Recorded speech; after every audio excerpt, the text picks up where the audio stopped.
writers. I want to share a really great question that someone posted on one of my shorts. Check it out. Thank you, Mehmet. Can I call you Mehmet? For such a great question. It's a terrific question, and one that I've asked myself many times. How can I describe fears of a character that's supposed to be brave and fearless naturally in the plot? So when I come across either a fear or a motivation or something in one of my characters that I can't figure out, I know something about them. So in your case, you know that this character is fearless. What I do in that case is I will go to the Enneagram. Now, I don't actually like this particular personality trope for myself. However, I find it incredibly useful at a surface level to figure out what goes with my character. In your case, I Googled, what is the Enneagram that feels fearless? Well, this is Enneagram 8. So then I wrote, hey Google, what's the Enneagram 8's greatest fear? They're afraid they're gonna hurt others. They're afraid of being useless or seen as useless. You might think of like Harry Potter or Jasmine or Merida. These are characters that are very brave and confident, but they are afraid of their peers seeing them as weak. But does that mean that if you have a fearless character, it has to be an 8? No, it doesn't. So what's another fearless character we can think of? Katniss Everdeen from The Hunger Games. She is fearless. She is actually a 6, and her fear is losing personal support and stability. That would be a 6 Enneagram. Well, are 8 and 6 my only options? No. What about Marty McFly? Remember Marty McFly? I can't let him think I'm chicken. Right? Remember that? Marty McFly is a 7, and his fear is getting stuck or missing out. Fear of rejection and fear of someone thinking he's a chicken.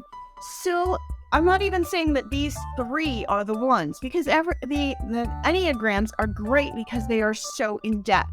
So I would think of an element of your character, Google it, find out their Enneagram, and see what fears pair with it, because revealing this will be what makes your character so fantastic. And I would actually not describe it, Mehmet. Before I get to the second half of the question, Editor Joe here, I just gotta say something. Thank you for such a great question. This is great. Please leave questions on my videos. If you have any, I'd be happy to answer them. And we can have a conversation. This is social. It's called social media.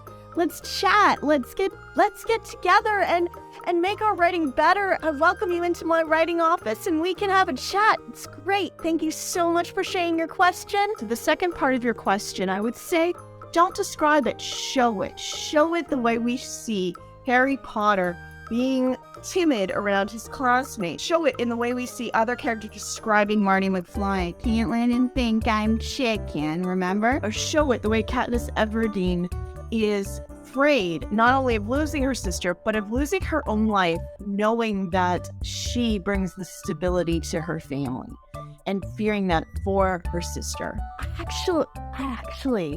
I gotta tell you a little secret. Mehmet, again, can I call you Mehmet?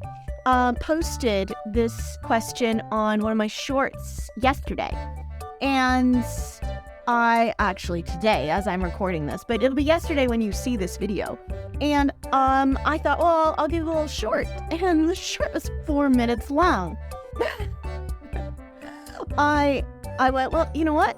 I'll just turn the camera sideways and we'll have a nice little video and we'll have a little chat about characters' fears. It's fantastic. So the video that was supposed to be today, I've had to schedule for next week. So I'll pop the link here and you can check it out here. And if you want to know the video that Mehmet asked the question on, I'll pop that link right here.